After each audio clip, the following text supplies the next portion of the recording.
I'm Jeff Altman, the Big Game Hunter. I'm the head coach for JobSearchCoachingHQ.com, a site with curated information that I've developed and other people have developed that's going to help you find work more quickly. The question for today is, how are recommendations on LinkedIn viewed by recruiters or prospective employers? Given that there's no way to determine the authenticity or sincerity of a recommendation, what trust value is assigned to the various recommendations while sourcing profiles? Great question. So I want to start by pointing out that references are really no different. And how are references looked at? They're looked at like a final verification. So references have the same issue. I've had people trying to pass off bogus references to me, and you can just smell them a mile away. So how are recommendations viewed? Now, they're looked at at a couple of different times in the process. First of all, they're looked at when sourcing on LinkedIn. So I'll read some and I'll spot pretty quickly whether this person really knows the individual that they're writing about, and thus whether it's one of those, hey, endorse me and I'll endorse you references. I get these from India all the time, and in case you haven't noticed, I'm not in India. So, I don't comply with those requests, because what am I going to say? She's a really great person, or he's a really good guy? Those are useless references or recommendations, so why bother? What good is it going to do?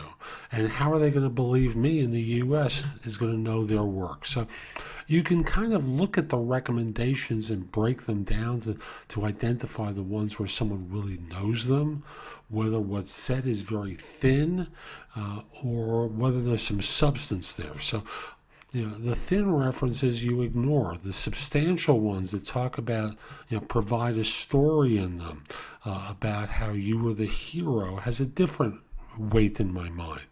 So, another way that they're looked at is for quantity versus as well as quality. So, for example, I have hundreds of recommendations from people who've been kind enough to write about my work, whether it's as a headhunter or now as a coach or videographer, podcaster, and the like. And, when you see hundreds of recommendations for someone versus 4, doesn't that have a meaning to you? So, they look at it for quantity, and when they're pleasantly surprised that there's a lot of it, they'll like that more. So how are recommendations looked at? The same way as references. Now, I said there were a couple of different times where they're looked at. Sometimes when the person's not sure, they've done an interview, they're not sure about something, they'll go back into the recommendations to see if there's something that speaks to that, to confirm the bias or the opinion that they have. Lastly, they may use them as a reference substitute, but I don't expect that to happen very often. So clearly during the sourcing process, they're looking at quality of recommendation as well as quantity. And during the process, to a lesser degree, they'll look at it to see if there's something that confirms an opinion that they have about you and your work. I hope you found this helpful. And again, JobSearchCoachingHQ.com. Come over to the site and join. I'll answer your questions, plus you'll have great information there. Have a great day. Take care.